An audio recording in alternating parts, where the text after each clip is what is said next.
Welcome back everyone. This has been one of my most highly requested videos recently, so without further ado, let me take you around my zero waste kitchen.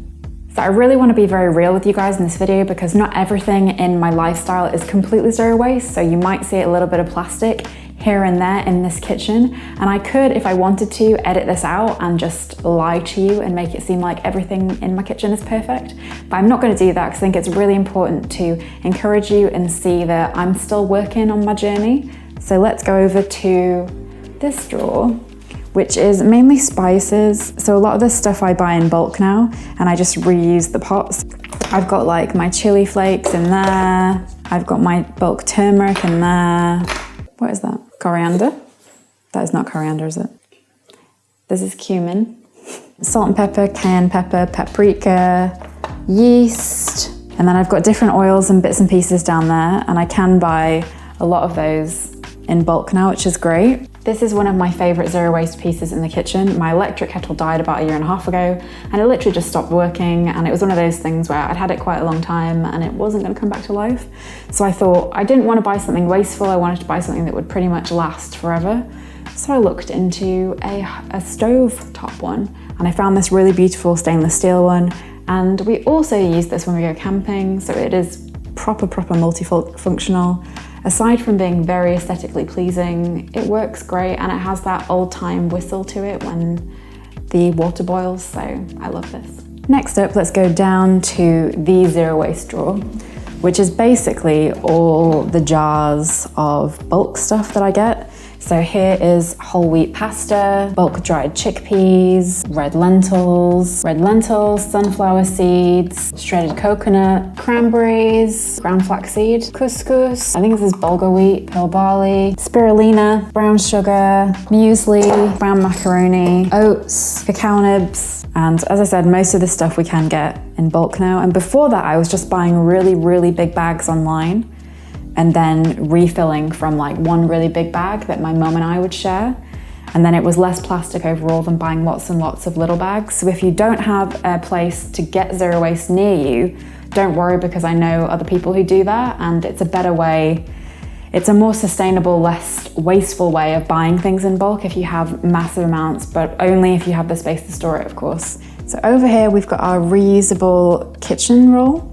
And I really love this one because it's a Frida Kahlo fabric. So this is our tea cupboard and our cup cupboard and our glass cupboard. And slowly I've been switching all of our tea rounds. So if you weren't aware, tea bags, regular tea bags have plastic in them. So even if you throw them in the compost, they ain't gonna break down.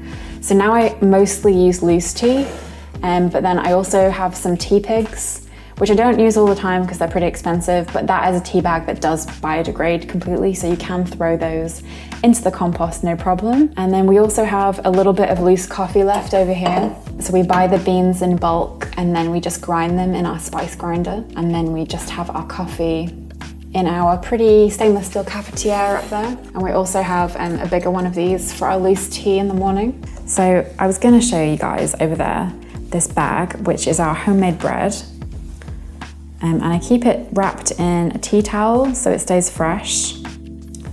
And then I wrap it, and then I put it in one of these cloth bags, which incidentally is what one of my pair of Lucy and Yak dungarees came in. And I find them so useful for bulk, but they fit a loaf of bread in really nicely. So if any of you have Lucy and Yak dungarees, what do you use your bags for? Next up, we've got our tub of rice. And we eat quite a lot of rice. We always eat brown rice, and I buy this in bulk, like 2 kilograms at a time. And I keep it in one of these. I found this at IKEA, because normally this brand is quite expensive, but it has this rubber seal at the top, so keeps it fresh. Moths can't get into that. So for those of you who are in a position to compost, as in if you have the space and you have a garden, then do it. We always compost our food waste and food scraps. We also have chickens in the garden, so they eat a lot of the food scraps, so not that much ends up in the compost anymore. Really zero waste. So this is in my kitchen swaps video, but it's just my wooden dish brush. So you can just replace the head, and then you can chuck the old one of these in the compost, which I love. And this is my wooden dish brush, which I use to clean bottles, stainless steel bottles, and the fibers are natural, so this could be composted as well. I mean, this is gonna last a long time. This is in my zero waste cleaning video, and it's a reusable scrubby. So I use this for cleaning the sink, cleaning the kitchen surfaces. I also have a different one that I use in the bathroom. Here I've got my washing up liquid that I buy in bulk. And someone asked me a really long time ago about how they can buy grape zero waste. Now I do a weekly order from Riverford Organic Farmers, and it comes every Thursday. And this is probably only, well, one of the few places that I've seen consistently as somewhere you can buy grapes not in plastic. They deliver it in this cardboard, which you can tear up and put in your compost. The same with this sleeve thing that goes around it to protect it. You can tear that entire thing up and put it in your compost, so kind of waste-free, almost waste-free. Well, it's better than buying it in plastic anyway, isn't it? So I'll show you a few things that we've got under our kitchen sink. This is all of our cleaning stuff. I think most people put their cleaning stuff under the kitchen sink, right? So I've reused one of these Oxy Active Plus plastic things. And I've got my soap nuts in there. Now, if you go and watch my laundry video, you'll see me talking about soap nuts and basically just raving about them. What else have we got in here? This is my all-purpose cleaner. If you're interested what I put in this, go to my zero waste cleaning video. It's really, really simple. This is zero waste DIY dishwasher powder. And I've been kind of testing out a few recipes, and now I think I've got it down. I've tried about 4 so far, and 3 of them were really not good. So this one, recipe to follow. And the last cupboard I want to show you, okay, don't judge me because it's messy right now, but normally it doesn't look quite as chaotic as this. But this is pretty much all of my stainless steel bottles, stainless steel containers. Oh, this is DIY laundry powder. And I've actually only started doing a few of these recipes recently because I am really happy with soap nuts, but I wanted to find something specifically for my whites because I don't think soap nuts keep them as bright as laundry powder does. So this is a recipe that I'm testing out at the moment, and it's pretty good, so I'll share with you in due course if you'd like to know. It's very easy, it's only got 3 ingredients in, and I do collect jars and stuff as well.